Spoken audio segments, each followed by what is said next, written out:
Son dönemde klasik güvenlik kameralarıyla yapılmakta olan izleme, denetim ve kayıt teknolojileri hızlı bir değişim geçirdi.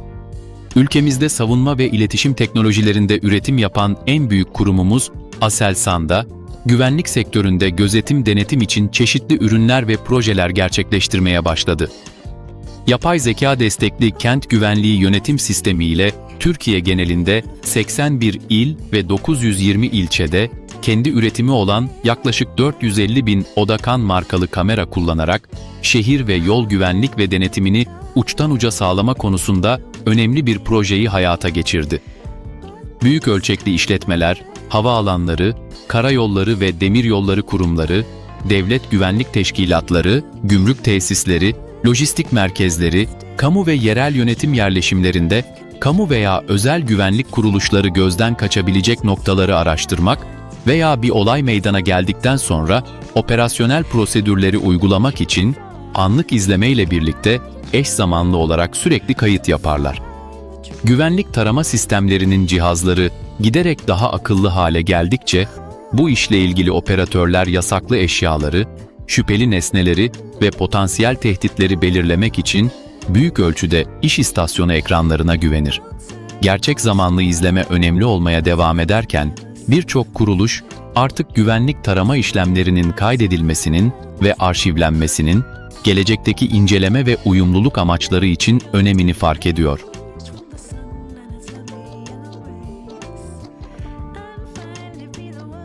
Güvenlik izleme sektöründeki teknolojiler gelişmeye devam ettikçe, gerçek zamanlı izleme ile video arşivlemeyi birleştirmek, operasyonel şeffaflığı, hesap verilebilirliği ve güvenlik etkinliğini artırmak önemli bir gereklilik haline geldi. Güvenlik tarama kaydı, X ışını muayene kaydı, bagaj muayene kaydı, güvenlik kontrol noktası, izleme ve tarama operasyonu. Arşivleme ile tamamen uyumlu ve denetlenebilir bir entegre güvenlik ekosistemi oluşturulması gerekli. Birçok işletme veya kurumdaki çeşitli personel kompütür veya endüstriyel kontrol panelleri gibi çeşitli kaynaklardan gelen VGA çıkışlı, güvenlik sektöründeki izleme kayıt sistemine katkı sunacak cihaz çeşitleri var. Bunun içinde, güvenlik sisteminde her türlü görüntü verebilen cihazların, mümkün olduğunca kodlayıcı cihazlarla IP formatına çevrilmesi önemli. VGA kodlayıcı, VGA görüntü kaynağını IP akışlarına dönüştürür. Bu akışlar daha sonra merkezi izleme ve kayıt için bir yerel ağdaki kayıt sistemiyle entegre edilebilir. Bu kurulum, birden fazla VGA kaynağının merkezi bir konumdan izlenmesi gereken kontrol merkezleri, trafik yönetim sistemleri ve endüstriyel tesisler gibi ortamlar için önemlidir. VGA kodlayıcılar, özellikle VGA sinyallerini uzaktan izleme ve yönetim için ağ tabanlı video akışlarına dönüştürme söz konusu olduğunda, güvenlik uygulamalarında çok önemli.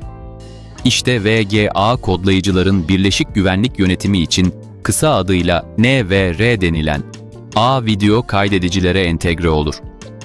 Kontrol panelleri veya bilgisayar ekranları gibi kaynaklardan gelen VGA sinyalleri VGA kodlayıcı ile VGA sinyalini sıkıştırır ve genellikle verimli video akışı için H264 veya H265 gibi kodekler kullanarak ağa uygun bir biçime dönüştürür. Kodlanmış video akışı daha sonra ağ üzerinden network kayıt cihazına iletilir. Kayıt cihazı birden fazla VGA kodlayıcıdan video akışlarını alan ve bu akışların depolanmasını ve oynatılmasını yöneten bir merkez işlevi görür. IP formatına dönüştürülmüş böyle bir sistemde daha fazla kamera veya kodlayıcı eklemek kolaydır.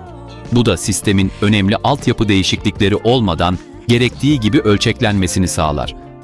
Sadece NVR'lara uzaktan erişilebilmenin yanında, direkt olarak önemli olay ve zamanlarda güvenlik personelinin farklı konumlardan VGA akışlarını izlemesini sağlar. İnternet protokol işaretine dönüştürülen bu tür cihaz görüntülerinin işlenmesi, depolanması ve iletimi çok daha verimli ve kolay işlem yapılan bir formata dönüşmüş olur. Sonuç olarak, kayıt cihazlarıyla entegre edilmiş VGA kodlayıcılar, çeşitli ortamlarda VGA kaynaklı video akışlarını yönetmek ve izlemek için güvenilir ve verimli bir yol sağlayarak güvenlik denetimi uygulamaları için güçlü bir çözüm sunar. Doğru planlama, doğru ürünlerin seçimi, bu teknolojiyi en iyi güvenlik gözetimi için kullanmanın anahtarıdır.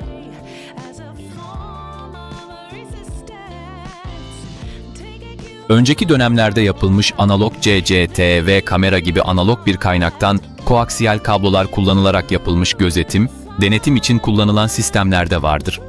Benzer olarak analog video sinyallerini dijital EP video akışlarına dönüştüren analog girişli encoder cihazları da eski analog ekipmanların EP tabanlı video gözetim ve dağıtım sistemlerine entegre edilmesine olanak tanır. Bu tür sistemlerde de analog sinyal, band genişliği kullanımını azaltmak için genellikle H264 veya H265 gibi bir video kodeği ile sıkıştırılarak dijital bir formata dönüştürülür. IP formatıyla kodlanmış video akışı daha sonra paketler halinde kapsüllenir ve Ethernet kablolu IP ağı ile entegre edilebilir. Bu sayede video akışı, ağ video kaydediciler, video yönetim yazılımları veya akıllı telefonlar veya bilgisayarlar gibi IP özellikli cihazlar kullanılarak görüntülenebilir veya kaydedilebilir. Analog işaret giriş, EP video çıkışlı encoder ile analogdan EP'ye video dönüştürmenin faydaları şunlardır. Bir işletmelerin ve kullanıcıların EP tabanlı sistemlere geçiş yaparken mevcut analog kameralarını korumalarına olanak tanır. 2. Hibrit sistemleri mümkün kılarak analog altyapının tamamen değiştirilmesi ihtiyacını azaltır. 3. Geleneksel analog sistemleri, internet veya yerel ağ üzerinden uzaktan erişilebilen sistemlere dönüştürür. 4. IP sistemleri, analog sistemlere kıyasla ölçeklendirilmesi çok daha kolaydır ve dönüştürücüler kademeli yükseltmeye olanak tanır. Bu ve benzeri, iletişim, kamera, video, güvenlik, izleme, denetim sektörlerindeki teknolojilerle ilgili ürün proje videolarına erişebilmek için teknoloji kanalımıza abone olabilirsiniz.